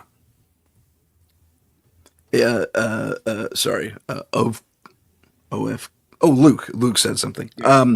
So he takes one down and he lops off its arm. And then he takes another one down and lops off its head. The one whose arm was lopped off was apparently beamed up, but the one whose head was lopped off was apparently left alone. However, when he bundled this thing up, he sticks it in his barn, he's going to notify the media, and when the media show up, he does the unveiling, the body's gone. So, I don't know. But he started taking Polaroids of his hits, you know? It's like, I promise it was there. It was there. And, yeah, it was just interesting. So Stardust has a really interesting story, but Zach Bagans' group went out there to investigate, and apparently they were shut down because they actually filmed a starship, apparently, hovering over the house. But all their footage was confiscated by government entities. Oh, brother. So, yeah. And then I think the most interesting thing that's happened with Ghost Adventures is that poor guy's wife put out a hit on him. I mean, that's the craziest thing. Oh, yeah, that's right. I forgot about that. And they had all kinds of spiritual stuff happen to them, too. So, I don't know. I know an MMA fighter. His wife tried to hire a hitman, and all she could afford was $300 and a 2001 Chevy Cavalier. Now, when you value your own life, and you're like, my life is worth a 2001 Chevy Cavalier and $300. That you probably walk off into the woods for a little while and think about what you've done with your life. Yeah. It's like, that's it? That's all I'm worth? That's all you can muster to get me knocked off? Yeah, that's crazy. But luckily, she hired a cop instead of a real hitman. Oh, okay. I was going to say. Now she's in jail. Good. And he's got a Cavalier, I guess. Yeah, got a Cavalier. He got the Cavalier. Yeah, that's awesome. In the divorce. And I want that car you bought to try and bump me off. Luke brings up the Jack Osborne show. He had a paranormal show, a couple of them actually. What's crazy? He's talking about. Luke says when Jack Osborne kicked the wall and they left it in the show that it kind of ruined the paranormal TV. Luke will tell you that I don't know if this is interesting to anybody, but the problem with paranormal TV and why there hasn't been any new shows is there's 500,000 people that will watch paranormal TV no matter what it is. Right. They will watch The Haunted from 2001. You know that old show. It's like, sure. Oh, you know, they will watch that. So why they watch that as much as they watch a brand new show? So why not just show the repeats of all these old paranormal shows instead of trying to invest in promoting new personalities and stuff? So they started trying to bring celebrities in, and that didn't really work. weirdly enough that he brings that up, I saw a video of Kelly Osbourne this morning. I haven't seen her in 20 years. She's like 80 pounds, and something is really weird going on with Kelly Osbourne. So how's that? Yeah, she looks like an alien. She doesn't look like her. She used to kind of be like this little chubby, cute British Yeah, she lost a lot of weight she was on that dance show for a bit. Yeah, this video, she's with her kid, and the kid is acting really strange. I mean, they do look like alien people, like Men in Black, the movie kind of stuff. Like, they don't look real. They look like they're trying really hard to be people, but they can't quite figure it out. The uncanny valley is pricked my alert. Yeah. What was I going to say? I don't know. Yeah, I don't know I don't know you well enough to say that. That bums me out. I couldn't remember, but let us proceed. Okay, so as an investigator, as someone who's had a show doing these investigations, what was the hardest thing? Okay, because I did a pilot for a show for my scary team too, and it was a process that even as a filmmaker, I didn't expect. I thought it'd be more like live action, just rolling with the punches, but I had to stop, break for establishing shot, doing all the close up, doing all this stuff. Yes. Oh my God, the amount of production that went into it stalled the investigation. Oh yeah, completely. Until we had this one hot moment, like around 3 a.m. And that lasted all of 15, 20 minutes, but at least there was that. But did you have those problems doing the show where you had to stop your investigation because camera B ran out of battery or whatever it was, or did you have more coverage than that? We did it. I mean, we were independent, so we did it ourselves. So our shows probably don't look as polished as something that would be on like an A&E. It was even more low budget than that. So we are good with improv. We are good with so we can kind of fill time. Moreover than anything, it had to be fun, and I didn't want to be out there. And there's the other illusion is this. There's no money in this stuff. Like even if you're on TV, you don't get paid a lot until you're like in season 3. Then if you're on season 3, then you're starting to get some checks. But until then, they're not paying you. So it's got to be for us. It had to be fun. It had to be. I'll start falling asleep. Like if we're somewhere at midnight and somebody's got to change the camera and stuff like that. I ain't hanging around for that. Yeah. Well, yeah. Well, now Luke's airing dirty laundry. But yes, I mean, the other thing, we did sign, and I'm not even exaggerating, 6 to 7 television contracts. We would talk with production companies. We would sign paperwork, and then they would take all of our ideas and give them to other shows. So that happened to us for years too. But dude, yeah, no. a lot of shows changed their personalities, and a lot of they started having comedy teams come out. They started doing some of the serious teams started doing comedy stuff that we were doing. Some of the experience that we came up with. So, okay, yeah, we just basically at that point were like, and then like even in the beginning, I mean, they started copying our investigations, which going to place A, it's not we didn't invent the story. They just other people were like, oh, this other group went down there, let's go down there. So I see. So but you want to go. Yeah. So it's like we were publicizing new places for people to go and stuff like that. But anyway, I don't have any sour grapes about it now. I'm happy with how I'm not bitter at all. I'm so excited with our lives and what happened and where we are now, making the movies about the investigations. To me, that's much more interesting. Atari brings up my experience. Yes, it is counterintuitive to me, because I guess it's because we were working with a filmmaker too who was not a showrunner per se, didn't really understand the TV side of things. They were hardcore cinematic filmmakers, and so they thought that way. And I kept trying to clue them in. It's like, no, we gotta run and gun, man.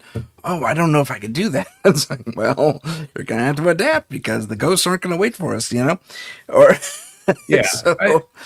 That's always been a knife fight between cinema and reality TV and three camera TV is that if you're doing something, you got to run and gun on something like that, or it's not fun. And like you said, if we're trying to set up an establishing shot, we're going to miss crap happening. Things happen. You do a show that airs for an hour, which is really 43 minutes or 44 minutes of footage with and then you got intros. You watch this thing for an hour, there's 10 seconds of stuff that happens. You got to just space it out, you know. And if you're sitting there trying to set up an establishing shot and then the ghosts grab the girl's butt and we missed it, you know, then we're just going to have a boring show. Yes. And you know, credit to the guy. He got beautiful footage of us doing our job, but it wasn't conducive to the environment we're used to working in, for starters. And we have JJ, our psychic, who on our team, and she was made to wait. Sorry? Dynamite. So not that JJ. Oh, okay. I knew what you were going for. So she was actually waiting out in the car because that's her vibe. That's what she does. She waits outside the space, goes in as cold as possible. Well, they had her waiting out there for like 2 or 3 hours, and usually it doesn't take that long. It's usually a quick little tech through, you know, baseline, spots of interest, and then you'll set JJ loose, and we just kind of record her and interact with her and the spirit world at the same time.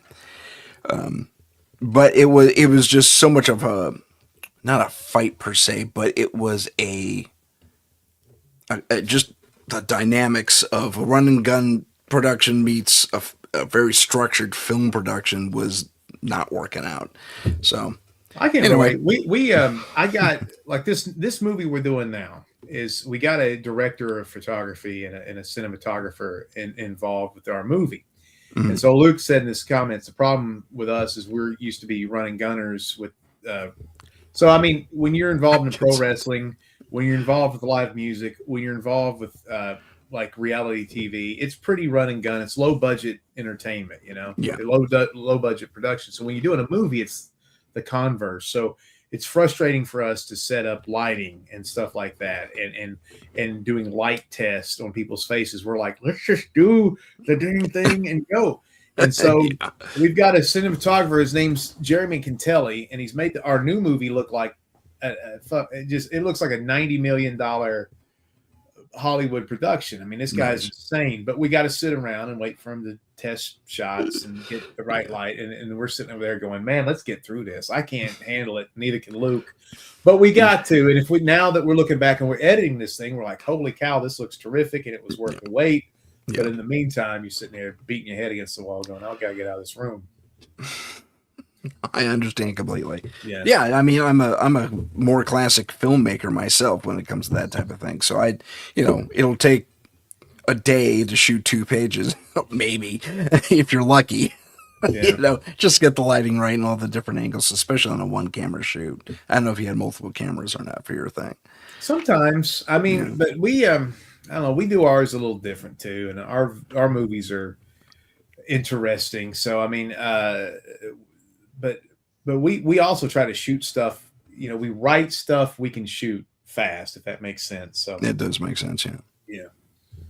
Because it's the more you horse around, it becomes a money issue at that point. And now, you know, we started making movies during COVID when everybody had all the time. And now it's like, all right, we got to shoot this one shot. When can you come up? Well, I got, and then you're sitting there and trying to match everybody's schedules and the venue and the time of day and the time of year. And then you're like, holy cannoli, this is becoming an issue.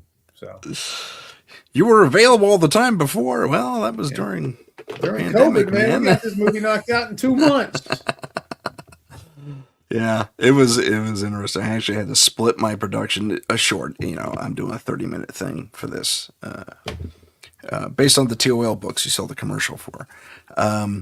So it's, but it took me 2 different weekends, so roughly 5 to 6 days, shooting days, to knock out 30 pages, roughly. And we still didn't get all the footage. I got to do all these pickups in a couple of weeks. It was just nuts. So it is time consuming, and if you want the look right, you have to sit around and do nothing for a while. Hurry up and wait. What I was doing before this show is I'm matching up lips with ADR, and I'm looking and I'm like, why does it? And after a while, you're sitting there going, I know it's off. I can't tell if it's early. I can't tell if it's late. My brain is just goulash at this point. And I'm like, I can't match the lips and the words. And they're the same words. It's the same actor. It's the same this. And I can't. It's like, I can't. Same take. Yeah. It's like, I gotta get up and go, because sometimes my brain just starts to. I hear you. A pro tip, if you haven't done it already, you probably figured this out. But if you look at the peaks and valleys of the audio thing and try and match those up, you're usually right on. Yeah, but sometimes it's like if it's two performances, and then you kind of sometimes have to slip it around a little bit. You're taking two different performances in the same scene. Is that what you're doing? ADR, like if we're in a situation where you're filming a movie and there's too much background noise, or something's wrong with the mic, and then you've got to have the actor redo the lines in a quiet place, and then you're matching it up. That could be a nightmare. Oh, you didn't clack at all for your film? No, that's a waste. Oh, okay. See, I pooped all over that myself. I almost said a bad word. I used to crap all over that idea myself. This time, I did it kind of reluctantly, and it's been saving my butt in the editing room. Let me tell you. Really, so, I edit. I'm a co-director. I wrote it. I edit, so I know what all this stuff is. I know you know what it is, but especially if you're doing ADR matching, it turns into a nightmare, because I had to do that for something else on a previous project where I had to do, like, you got wild sound from the camera, and then you got the ADR thing, and you gotta hope they did it right. You're like, in your memory they did. That sounds about right. Even when you're doing the ADR session, you're pretty confident that they did a good match. It's just all sorts of crazy stuff too. Like sometimes the headphone will bleed through the mic, and you're like, yes, that happened to me. Yeah, you're like, okay, now we got to figure out how to mute that and make it sound natural. Yeah, it's sound. When you make a movie, this is for anybody out there who wants to make a movie. Everybody's worried about cinematography.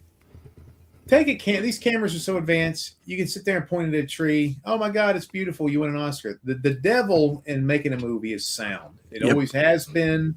It is the worst. It is, back when you're like, we didn't know about, way back when we're doing sketches and stuff like that, air conditioners, refrigerators, a damn light, oh my God. It's like things your human ear don't even hear when you're listening to it. It's like, and then you do a take and the air conditioner's off, and they're having a dialogue. And it's like, cut to the other guy's face.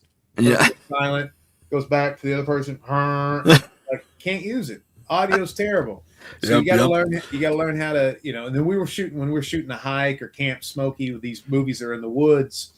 Oh, it's like, holy cow! The force is noisier than you thought. Well, and also, when did the Hells Angels come into town? We're doing a take, and you hear 1,000 motorcycles from 60 miles away going. And you're like, we gotta wait. We're out in the woods, and we gotta wait on human beings still. All right. Yeah. Oh, good times. Oh man, yeah. The trials and tribulations of independent filmmaking. It's a lot of fun. It's very rewarding. It is a lot of fun. It is, the editing is the killer though, man. That's the thing. It's like, it's one thing when we're out at a location, and we are the bad news bearers of filmmaking. I mean, we get in a lot of trouble. We've been kind of kicked out of a couple places filming this movie, and we were at a community center. The problem is we're doing the newest one is sci-fi. Our new movie, Showdown in Secret City, is about Oak Ridge. Have you ever heard of Oak Ridge? Sure. Okay, a lot of people haven't. But Oak Ridge is a town near Knoxville, Tennessee, and it's kind of near the Smokies. That's where they made the atom bombs for World War II. And actually, the bombs they dropped on Hiroshima and Nagasaki, they were there for a while. And there was a third bomb, allegedly. Now, the thing that's interesting about living there is my father worked there. A bunch of friends of mine worked there. And when you talk to them, they all have different stories that don't interact at all. The thing about Oak Ridge, it's crazy. It was built in the 40s.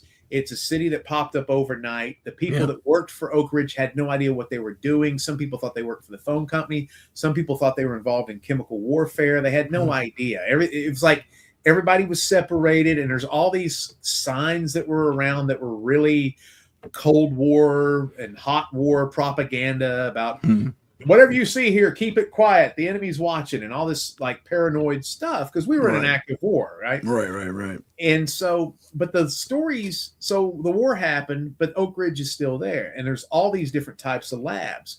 So if I had a friend work over here at this lab, it's different than this lab. I had one friend say there's no security. There's like a guy in a gate and somebody with 6 machine guns. A group of 5 people with 5 machine guns could take over the place. I have another friend saying they've got rocket launchers, they've got snipers, so every place is different. And then you hear different stories about, there's a place that they experiment with portals. Have you heard this story about Oak Ridge?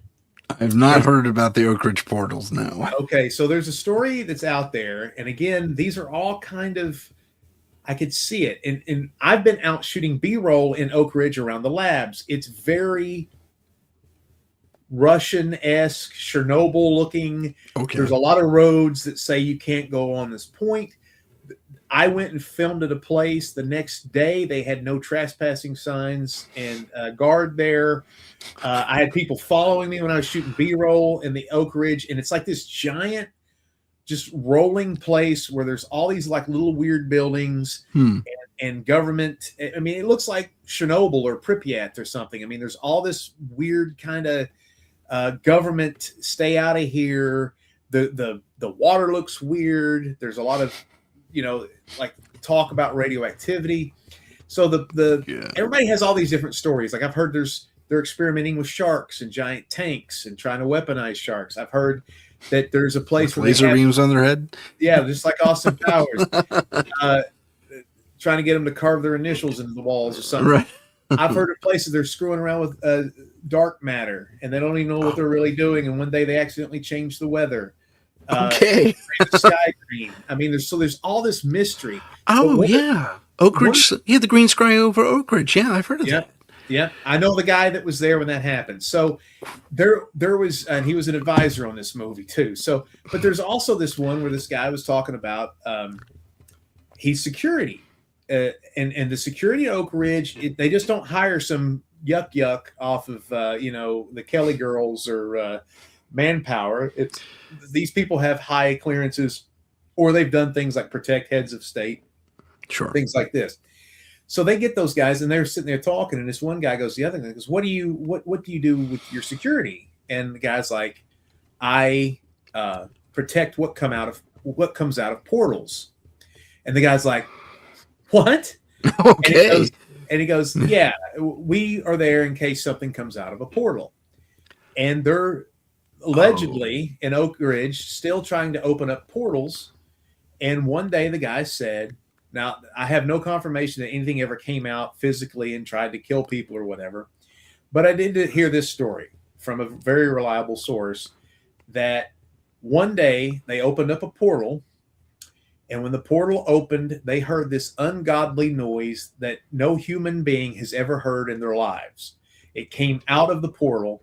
Everybody in the room thought they were going to die immediately. They thought they opened up something that was heinous and evil, like something like almost to hell kind of a deal. Yeah. Okay. And it wasn't like creatures, but it was like they've opened up a portal in like a black hole or something. It sounded like something insane. And they had to shut the portal down immediately. And all the scientists and stuff, they were basically crapping themselves because they were like, we're dead. Yeah. So that kind of stuff is happening, and that's what this movie is about. We're making a movie about the mystery surrounding Oak Ridge, but we're kind of conflating it with AI and what's happening with AI these days. So I see.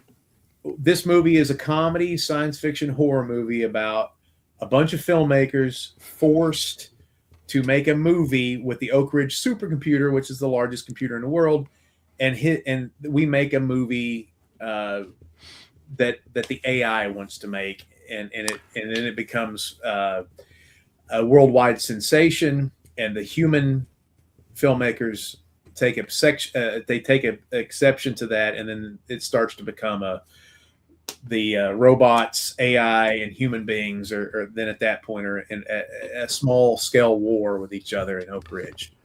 Small scale Terminator war. I mean, that's awesome. Yeah.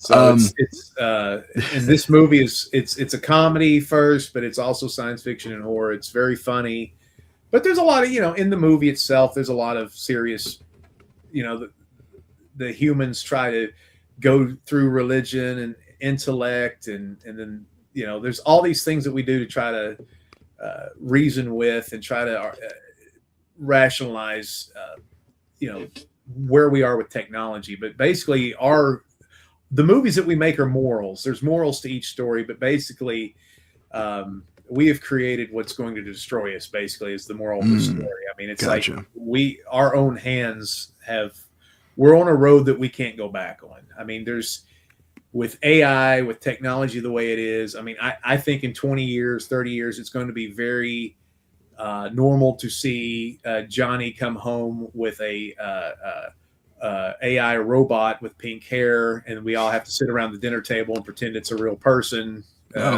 Or and we're going to be called a racist a-hole if we don't accept Sally, who's got "Made in Taiwan" written on her butt. I mean, this is where we're headed, I think, as a society, and that's intriguing. Yeah, I like it. That's a great concept. I like it. Yeah, so that's kind of where we're headed. Very cool. Heidi made it home. Thanks, Heidi. I'm glad you're good. Luke brought up Silent Whispers scenario regarding. Tell you what, Luke is a very verbose, articulate, intelligent, funny man, and you should have him on the show. And then Luke can tell you about Silent Whispers. Okay, fantastic. I'm not getting into that. Let him tell that story. Luke, pay attention to the very end. We're about to wrap it up in a little bit, actually. Pay attention to, or get the email from Johnny. Well, Johnny, Vinnie. It says so right there. Okay, now your name's Johnny. My brother's John. From Vinnie. Get the email from Vinnie. We'll have you on. Robosexual. That's pretty funny. Is that what you guys are calling it? Need to put it in the movie. That's a good idea. Oh, too funny. That's great.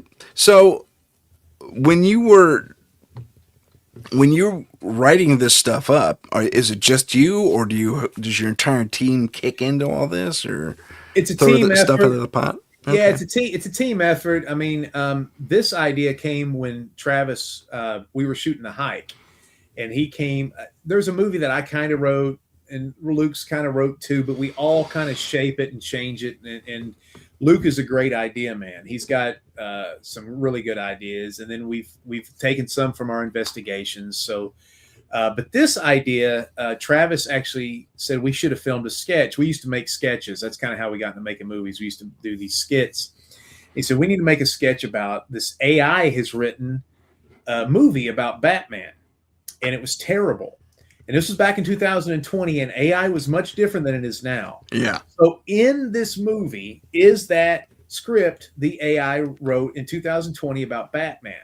And then we had to change the name. It's not Batman in the movie, but you can probably figure it out. It's a Batman-based thing. Okay. And it's a terrible, terrible script.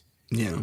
But AI came up with it. And it was like, somebody just sat down and said, write a Batman movie. And some of the stuff it came up with was insane. But it totally, no human could come up with the stream of consciousness. So that has taken 5 years for us to make it into a movie, but it finally came around. It was like, how do we make that thing that happened on the internet into a movie with AI? Because I personally hate AI, all AI art, all that stuff. I hate it.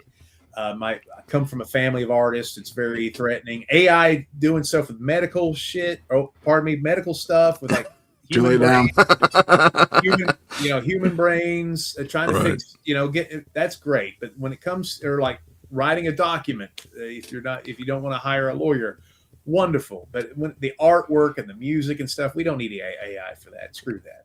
I hear you. I am guilty of using AI for the artwork on this.